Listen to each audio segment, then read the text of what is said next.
आइए बच्चों, आज के लेक्चर में हम लोग पढ़ेंगे मेंडल साहब के एक्सपेरिमेंट के बारे में। आज हम लोग शुरू करेंगे मेंडल साहब के मोनोहाइब्रिड क्रॉस से। लेकिन मेंडल साहब ने अपने एक्सपेरिमेंट को करने के लिए स्ट्रेटजी क्या अपनाई, सबसे पहले हम उनको देख लेते हैं। तो मेंडल साहब ने कैरेक्टर चुना और एक समय में एक या दो या तीन कैरेक्टर को ही वो ऑब्जर्व करते थे। लेकिन सबसे पहली चीज जो थी कि वो अपने एक्सपेरिमेंट में जो पेरेंट लेते थे, जिस भी कैरेक्टर को उनको ऑब्जर्व करना है उस कैरेक्टर का प्योर ब्रीड लेते थे। प्योर ब्रीड क्या होता है? प्योर ब्रीड वो ऑफस्प्रिंग है या आप इसको प्योर लाइन कह सकते हो। प्योर ब्रीड वो ऑफस्प्रिंग है जिसके सेवरल जनरेशन में सेल्फिंग कराने से वही स्टेबल एक्सप्रेशन एक्सप्रेस हुआ है। यानी कि अगर आप हमसे पूछो कि टॉलनेस का प्योर ब्रीड का एग्जांपल दीजिए, तो टॉलनेस के प्योर ब्रीड का एग्जांपल है कि एक प्लांट लिए उसके सेवरल जनरेशन तक सेल्फ पॉलिनेशन कराएं और उसके सेवरल जनरेशन तक सेल्फ पॉलिनेशन कराने पर भी आपको टॉल प्लांट ही प्राप्त हुआ। तो मेंडल साहब ने अपने एक्सपेरिमेंट के लिए कैरेक्टर चूज किए और उस कैरेक्टर का प्योर ब्रीड लिए। देखिए जैसे उनके एक्सपेरिमेंट के जो पेरेंट्स थे वो क्या थे? Pure breed.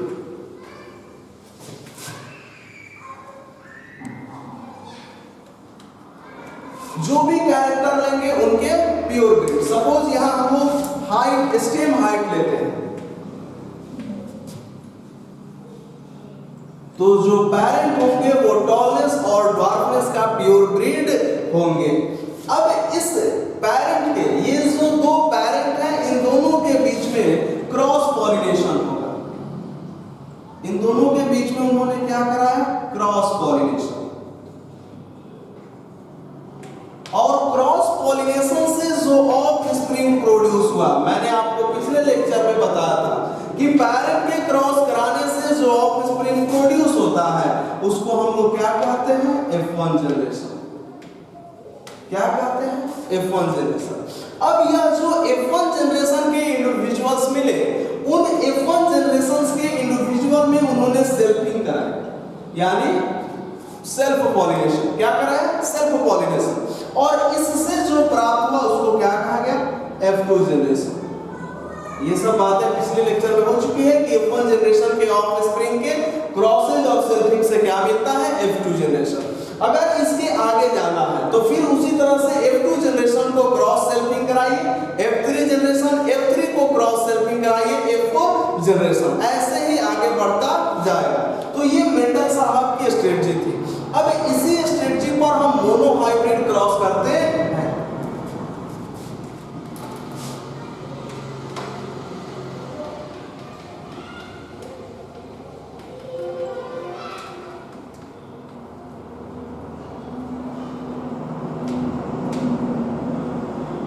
Mendel's monohybrid cross. Monohybrid के बारे में भी मैंने आपको पिछले लेक्चर में बताया था कि मोनोहाइब्रिड मतलब सिंगल कॉन्ट्रास्टिंग कैरेक्टर, और उन्होंने किस 7 कॉन्ट्रास्टिंग कैरेक्टर पर अपना एक्सपेरिमेंट किया था, इसके बारे में भी वो 7 कॉन्ट्रास्टिंग कैरेक्टर को भी हम पिछले लेक्चर में देख चुके हैं। तो उन्होंने मोनोहाइब्रिड क्रॉस में एक कैरेक्टर, कितने कैरेक्टर? एक कैरेक्टर को चूज किया। अब आप वो कोई भी कैरेक्टर ले सकते हो। जब उस कैरेक्टर को उन्होंने ऑब्जर्व किया तो बाकी 6 कैरेक्टर को कांस्टेंट रखा। उनको अभी किससे मतलब है? सिर्फ एक कैरेक्टर से। तो हम लोग लेते हैं पेरेंट्स, और मैंने आपको बताया है कि पेरेंट्स क्या होंगे? किसी भी कैरेक्टर का प्योर ब्रीड होंगे।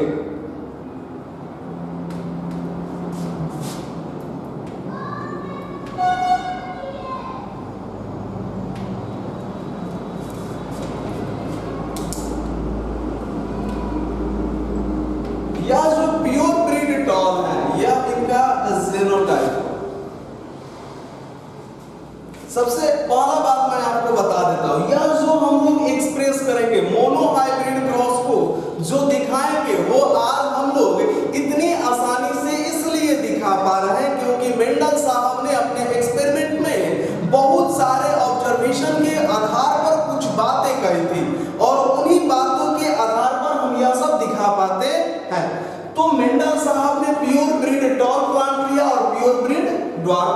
और यह इनका जीनोटाइप हुआ, यानी यह क्या है, पैरेंटस जीनोटाइप।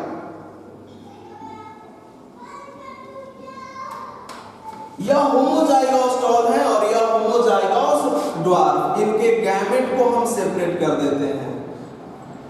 फिर से वही बात, आज जो मैंने इस गैमेट को डायरेक्ट सेपरेट कर दिया वो इस वजह से क्योंकि मेंडल साहब ने अपने एक लॉ में कहा है कि यह गैमेट सेपरेट हो जाते हैं। क्या हो जाते हैं, सेपरेट। तो इसको मैंने सेपरेट कर दिया। अब यह क्या है,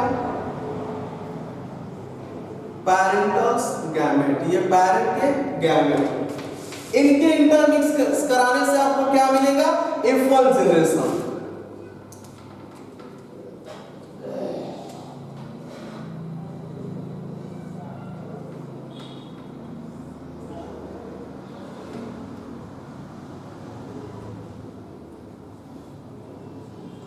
मैंने इस पैरेंट के गैमेट को इस साइड लिख दिया और इस पैरेंट के गैमेट को इस साइड, उसके बाद क्रॉस करा दिए। ये कैपिटल टी इस स्मॉल टी के साथ, ये कैपिटल टी इस स्मॉल टी के साथ, ये कैपिटल टी इस स्मॉल टी के साथ और ये कैपिटल टी इस स्मॉल टी के साथ। कई लोग ड्रॉ करके ऐसे वैसे करके बताते हैं, तो वो जो होता है वो कॉम्प्लिकेटेड हो जाता है, समझ में नहीं आता है कि कौन किसके साथ इंटरमिक्स हुआ है। इसी के लिए तो आपको पन्नेट स्क्वायर दिया गया है।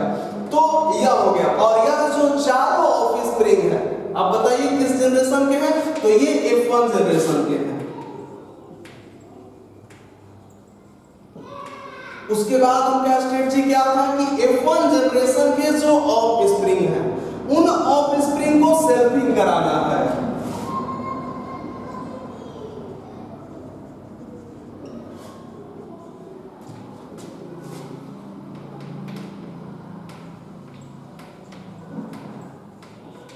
F1 जनरेशन जीनोटाइप, जो F1 जनरेशन के ऑफस्प्रिंग हैं उनका जीनोटाइप क्या है, capital T small T, capital T और स्मॉल टी, और इनको क्या कराना है, क्रॉस कराना है। अब इनके गैमेट को हम सेपरेट कर देते हैं उसी तरह से, तो ये प्राप्त हुआ। अब एक कैपिटल टी स्मॉल टी, इस कैपिटल टी को यहां और इनके गैमेट को यहां, ये जो पैरेंट है इनके गैमेट को हम इस साइड लिख देते हैं और दोनों को क्रॉस कराते हैं।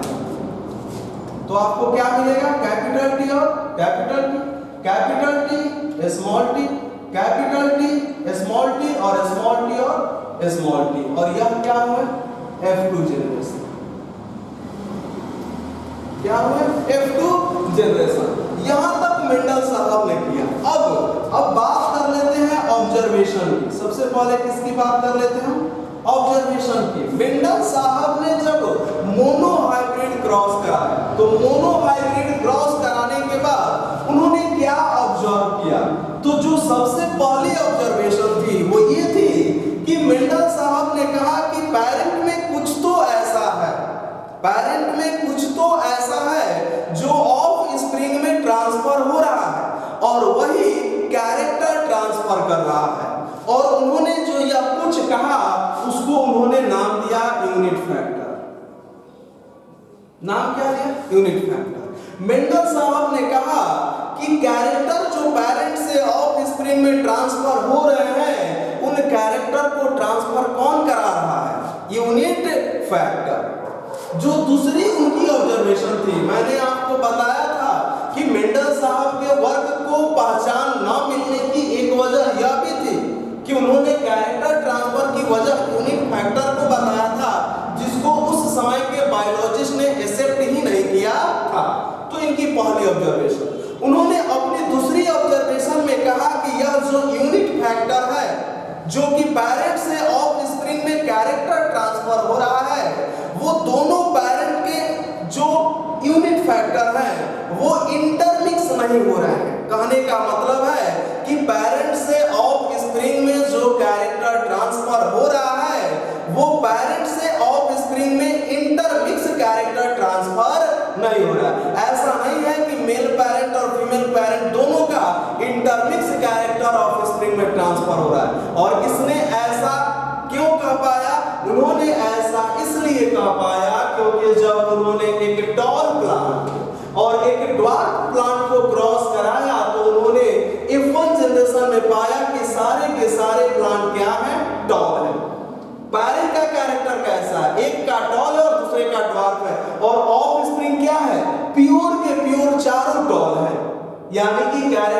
इंटरमिक्स हो करके नहीं ट्रांसफर हुआ है।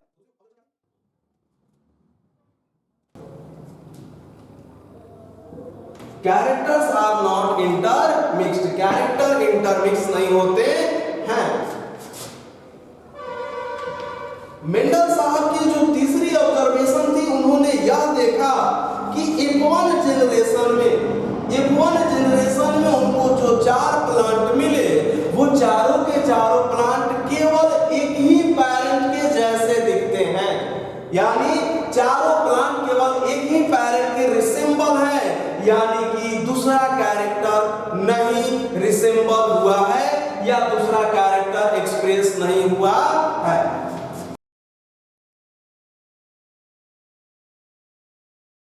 Only one parent's character is expressed। तीसरी बात इन्होंने ऑब्जर्व की कि केवल एक ही पैरेंट का कैरेक्टर क्या हुआ है, एक्सप्रेस हुआ है। और आप यहां भी देख सकते हो कि F1 जनरेशन में चारों के चारों प्लांट क्या मिले हैं, टॉल मिले। चौथा पॉइंट उन्होंने क्या देखा, उन्होंने देखा कि F1 जनरेशन को जब क्रॉस कराया, उन्होंने जब F1 जनरेशन को क्रॉस कराया तो उनको जो एक कैरेक्टर जो छुप गया था वो इस बार दिखाई दिया। F1 जनरेशन में क्या छुप गया था, तो एक पैरेंट का कैरेक्टर, और जो कैरेक्टर जिस पैरेंट का छुप गया था वो F2 जनरेशन में दिखाई दिया।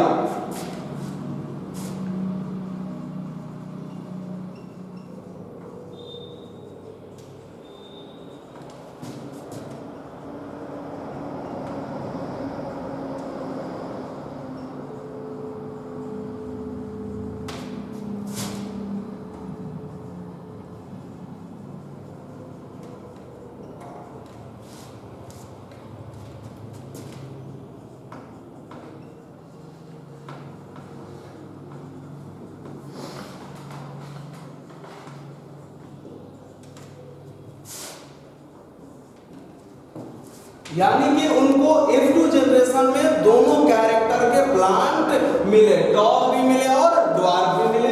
अब यहां पर आप देख लो, ये टॉल है, ये टॉल है और ये टॉल है, तीनों टॉल है। और आप कैसे कह सकते हो कि ये तीनों टॉल है, क्योंकि मैंने आपको पिछले लेक्चर में डोमिनेंट जीन और रिसेसिव जीन बताया था, लेकिन यहां पर अभी तक मेंडल साहब ने डोमिनेंट और रिसेसिव जैसी कोई बातें नहीं कही है। उन्होंने इतना ही बस कहा, उन्होंने इतना ही ऑब्जर्व किया कि F1 जनरेशन में जो कैरेक्टर छिप गया था वो F2 जनरेशन में क्या हो गया, एक्सप्रेस हो गया।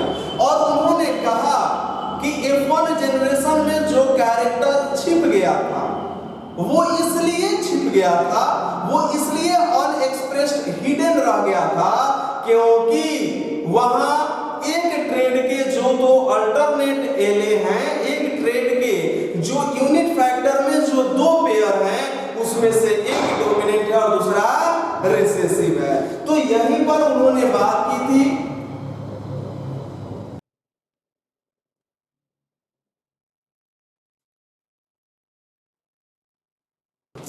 the trait which expressed itself in both F1 and F2 generation are dominant। उन्होंने कहा कि F1 और F2 दोनों जनरेशन में जो ट्रेड एक्सप्रेस हुआ है वो क्या है, डोमिनेंट है। वो क्या है, डोमिनेंट। जो सिक्स्थ ऑब्जर्वेशन है वो मैं यहां लिख देता हूं।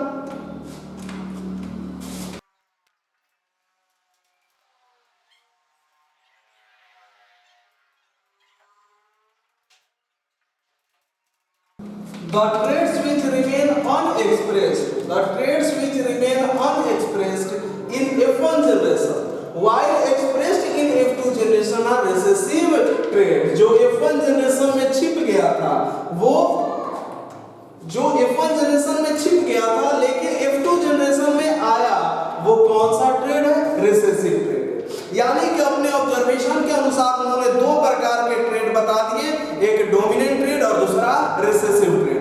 जो दोनों F1 और F2 जनरेशन दोनों में दिखा वो डोमिनेंट है, जबकि जो F1 में अनएक्सप्रेस्ड रहा, जबकि F2 में दिखा वो क्या है, रिसेसिव ट्रेड है। अब यहां पर हम लोग बात कर लेते हैं F1 generation, F2 generation. Basically F2 generation का ज्यादा कि F2 जनरेशन के मेंडल साहब के मोनोहाइब्रिड क्रॉस के फेनोटाइपिक रेशियो क्या होंगे? तो मैं आपके लिए यहां लिख देता हूं।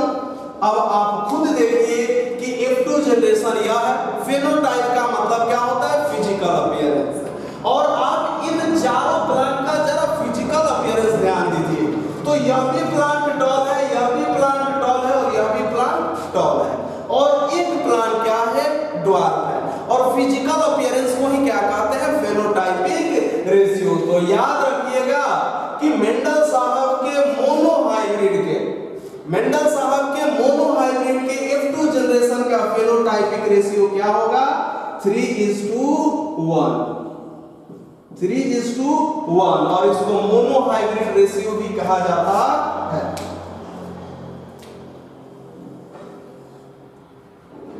ये है फेनोटाइपिक। अब हम बात कर लेते हैं जेनोटाइपिक रेशियो।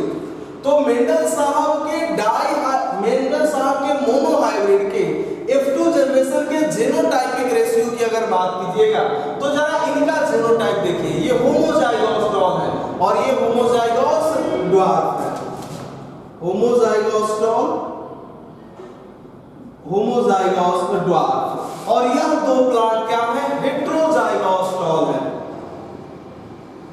यानी कि आपको 3 डिफरेंट टाइप्स ऑफ जेनोटाइप मिलेंगे, जिसमें एक होमोजाइगोस टॉल, 2 हेटेरोजाइगोस टॉल और एक होमोजाइगोस ड्वार्फ। और ये है मेंडल साहब के F2 जनरेशन का जेनोटाइपिक रेशियो।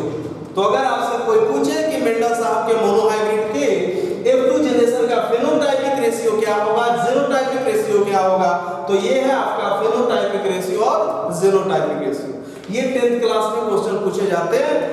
अब आप इसको नोट कर लीजिए। तो हम लोगों ने देखा मेंडल साहब के मोनोहाइब्रिड क्रॉस, और मोनोहाइब्रिड क्रॉस के आधार पर मेंडल साहब ने कुछ लॉ दिए थे। मोनोहाइब्रिड, डाईहाइब्रिड दोनों को एक साथ मिलाकर के जितने भी लॉ होंगे उन सबको हम लोग एक साथ पढ़ेंगे। अब हम लोग देखेंगे मेंडल साहब का डाईहाइब्रिड क्रॉस।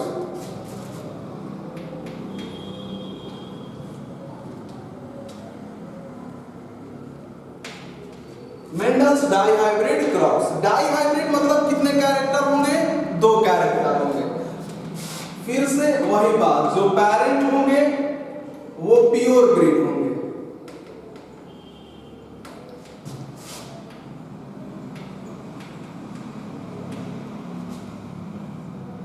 यहां पर हम 2 कैरेक्टर लेते हैं round yellow.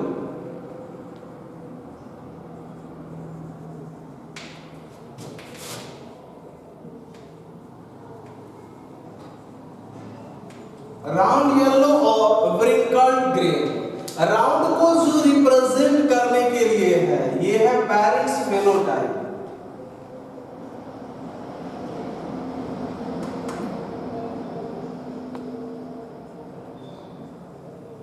Parents genotype round के लिए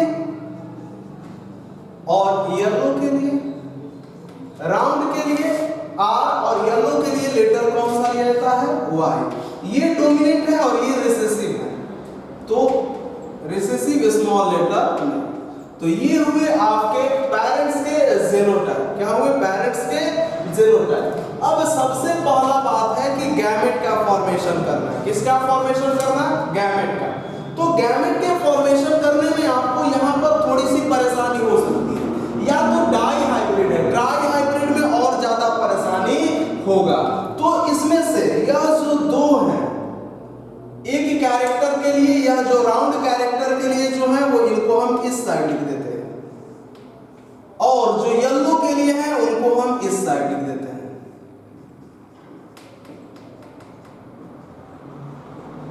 और दोनों कैरेक्टर का एक साथ क्या हुआ? गैमेट RY और RY। और उसी तरह से यहां भी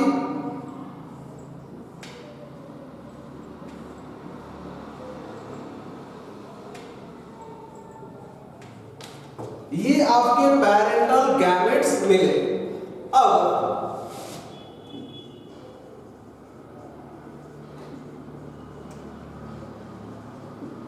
अगला ये पेरेंट जो है, इस पेरेंट के सारे गैमेट को इस साइड लिख देता हूं।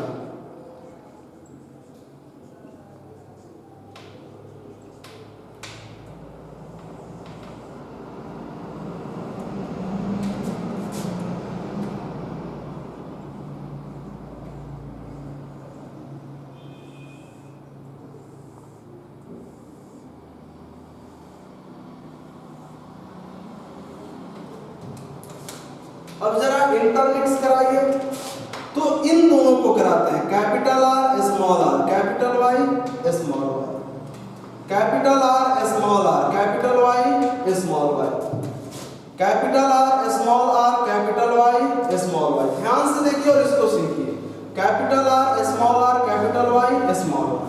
मैंने इतना करके दिखाया, अब आप इसमें से किसी को भी क्रॉस कराइए, आपको यही मिलेगा। सपोज मैं इसको और इसको क्रॉस कराता हूं, तो ये कैपिटल आर है, कैपिटल आर, ये स्मॉल आर, और ये कैपिटल वाई और स्मॉल वाई।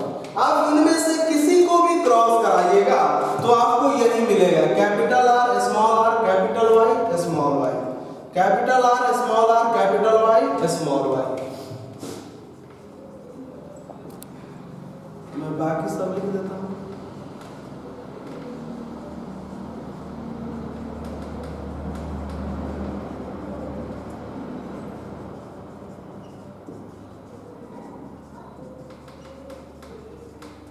ये हुए आपके F1 जनरेशन, ये हुए आपके F1 जनरेशन के 16 प्लान। अब इस 16 प्लान, अब इस F1 जनरेशन को हम लेते हैं,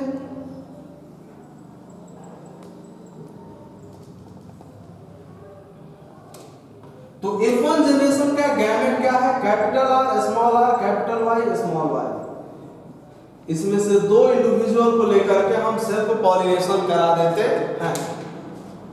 तो ये हुए F1 जनरेशन का जीनोटाइप। अब सबसे पहली बात यह है कि इनका हम गैमेट का फॉर्मेशन करते हैं, तो इस दोनों को इस साइड लिख दीजिए,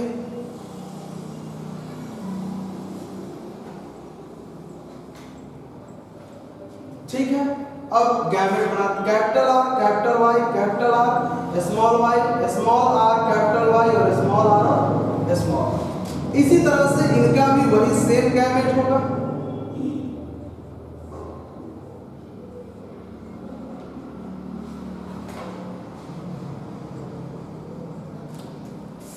ये F2 जनरेशन के गैमेट हो गए।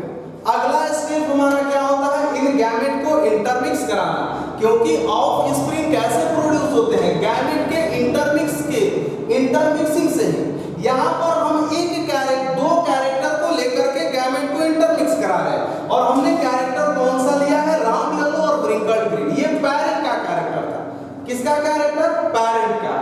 अब यह ऑफ स्प्रिंग है, तो ऑफ स्प्रिंग के या जीनोटाइप को या इनके गैमेट को, तो इन्हीं F1 जनरेशन के गैमेट को जब आप इंटरमिक्स कराइएगा तभी ना आपको F2 जनरेशन मिलेंगे।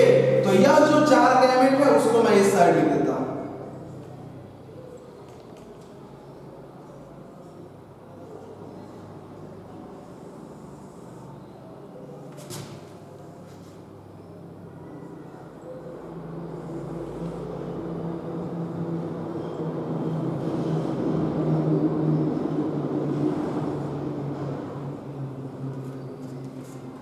ठीक है, इसको बहुत ही ज्यादा बारीकी से कीजिएगा, क्योंकि F2 जनरेशन में मैं आपको यहीं पर जीनोटाइपिक रेशियो भी दिखाऊंगा।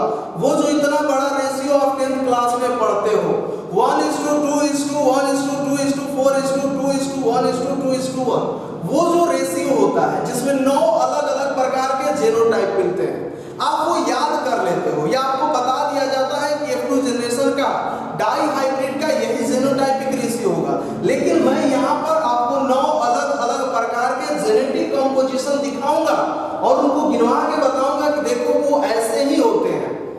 तो इनको बहुत ही ध्यान से इंटरमिक्स करना है, क्योंकि अगर जेनेटिकल कंपोजिशन में कुछ भी इधर उधर हुआ तो हमारा रेशियो नहीं मिल पाएगा। तो सबसे पहले हम इसको करते हैं,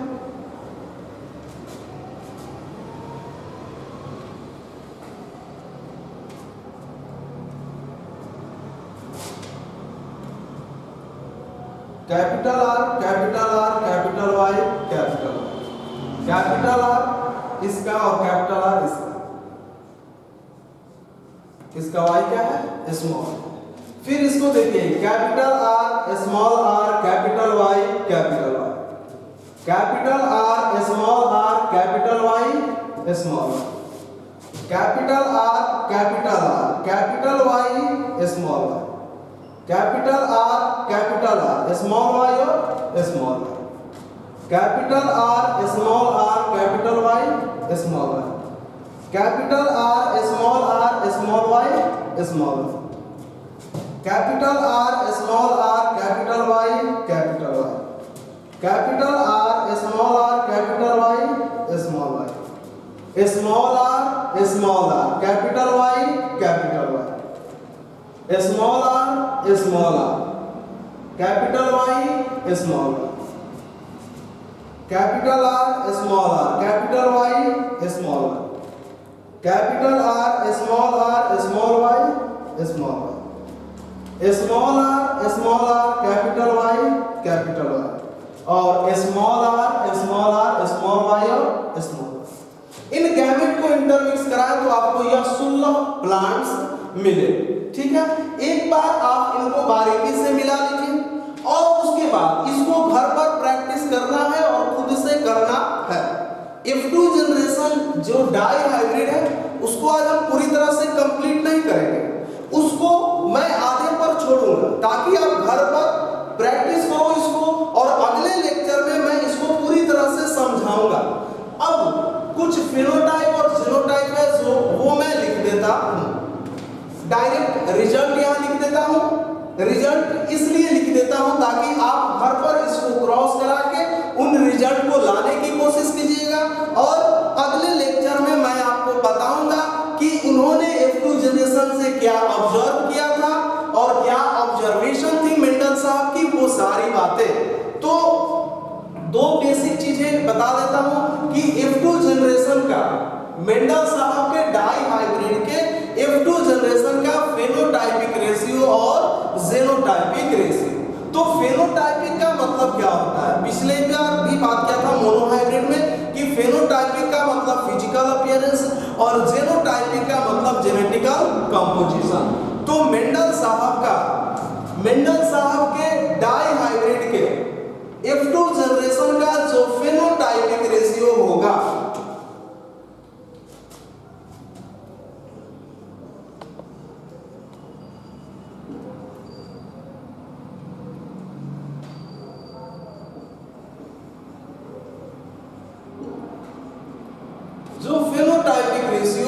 वो 9:3:3:1। मेंडल साहब के F2 जनरेशन का जो फेनोटाइपिक रेशियो होगा वो होगा 9:3:3:1। आप जब मोनोहाइब्रिड देखे होंगे और जब फेनोटाइपिक रेशियो देखे होंगे तो उसमें आपको फेनोटाइपिक रेशियो में 2 डिजिट थे 3:1। क्यों? क्योंकि उस पर 2 ही फिजिकल अपीयरेंस वाले प्लांट मिले थे। यहाँ डिजिट 4 है 9:3:3:1। इसका कहने का मतलब है कि इसमें आपको 4 अलग-अलग फिजिकल अपीयरेंस वाले प्लांट मिलेंगे। F2 जनरेशन में 4 अलग-अलग फिजिकल अपीयरेंस वाले आपको प्लांट मिलेंगे। ये आपका होमवर्क है। मैंने आपको पिछले क्लास में ही डोमिनेंट और रिसेसिव का मतलब बता दिया था, और मैंने आपको यह भी बताया था कि कैरेक्टर कैसे डिसाइड होगा। जैसे अगर इस जेनेटिकल कंपोजिशन की हम बात करें तो ये दोनों का दोनों कैपिटल आर है। डोमिनेंट किसको कहते हैं? जो होमोजाइगोस और हेटेरोजाइगोस दोनों में कंडीशन दिखा दे, यानी कि दोनों का दोनों कैपिटल आर है और कैपिटल लेटर से डोमिनेंट होता है, तो यह राउंड हुआ और येलो होगा। यह जो प्लांट होगा इसका सीड राउंड येलो है। यह जो प्लांट है इसका सीड क्या है? राउंड येलो है। अब इसका बात करो, यहाँ स्मॉल आर है, रिसेसिव है। क्या है? रिसेसिव है, और 2 के कैपिटल वाई है, तो यह राउंड येलो हुआ। और यह कौन सा हुआ? राउंड का रिसेसिव क्या है? मैंने पिछले लेक्चर में जब कैरेक्टर दिखाया था तो वहां मैंने बताया था कि कौन सा कैरेक्टर डोमिनेंट है और कौन सा कैरेक्टर रिसेसिव है, और मैंने वहां कहा था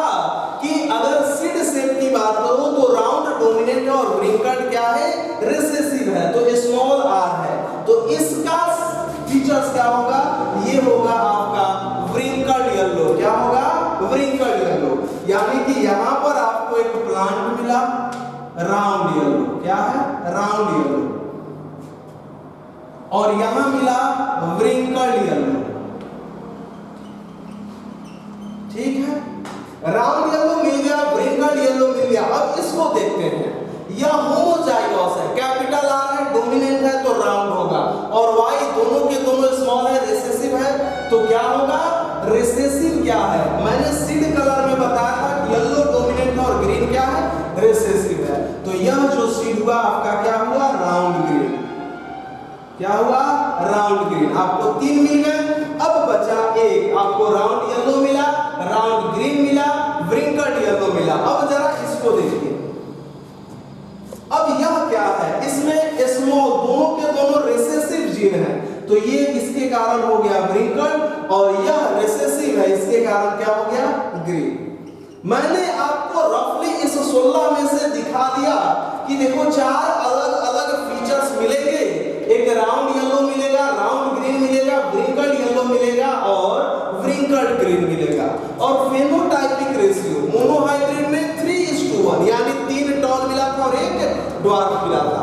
यहाँ डाई हाइब्रिड में है 9:3:3:1, यानी कि एक कैरेक्टर, एक फिजिकल अपीयरेंस ऐसा होगा जिसके 9 प्लांट होंगे। इस 16 में उस फिजिकल अपीयरेंस वाले कितने प्लांट होंगे, 9।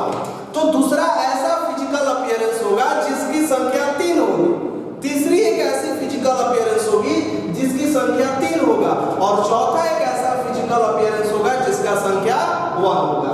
आपका होमवर्क यह है कि इस 16 प्लांट में से वही बताना है कि कौन फिजिकल अपीयरेंस की संख्या 9 है, किसकी संख्या 3 है, फिर किसकी संख्या 3 है और किसकी संख्या 1 है। तो ये आपका होमवर्क है। दूसरी बात, हम जेनोटाइपिक रेशियो की बात कर देते हैं। तो मेंडल साहब के F2 जनरेशन का जेनोटाइपिक रेशियो की बात करेंगे, तो जेनोटाइपिक रेशियो लंबा है, और वो है क्या, 1:2:1:2:4:2:1:2:1। एक रेशियो, दो रेशियो, एक रेशियो, दो ratio, 4 ratio, 2 ratio, 1 ratio, 2 ratio 1। यह है आपका जेनोटाइपिक, और इसमें यह जेनोटाइपिक गिनिए 1 2 3 4 5 6 7 8 9, यानी कि आपको 9 अलग अलग प्रकार के जेनेटिकल कंपोजिशन मिलेंगे। नेक्स्ट लेक्चर में मैं आपको बताऊंगा कि वो जेनेटिकल कंपोजिशन कौन से, लेकिन आपको अभी क्या करना है कि इसको बनाइए, और बनाने के बाद आप खुद इसमें मिलाइए कि यह सीक्वेंस कैसे बैठ रहा है, यह जेनेटिकल कंपोजिशन इसमें कैसे। जैसे एक एग्जांपल बता देता हूं, आपको मोनोहाइब्रिड क्रॉस में 1:2:1 आया था ना, तो उसमें आपको 3 अलग अलग प्रकार के जेनेटिकल कंपोजिशन भी देखने को मिले थे। वहां 3 था, तो 3 अलग अलग प्रकार के जेनेटिकल कंपोजिशन थे जिसकी संख्या थी 1 2 और 1। यहां पर 9 है, यानी कि यहां पर 9 अलग अलग जेनेटिकल कंपोजिशन होंगे जिसकी संख्या होगी 1:2:1:2:4:2:1:2:1। यह आपका होमवर्क है, मैं अगले लेक्चर में बताऊंगा। आज के लिए इतना ही, आप इतना होमवर्क करके आओ।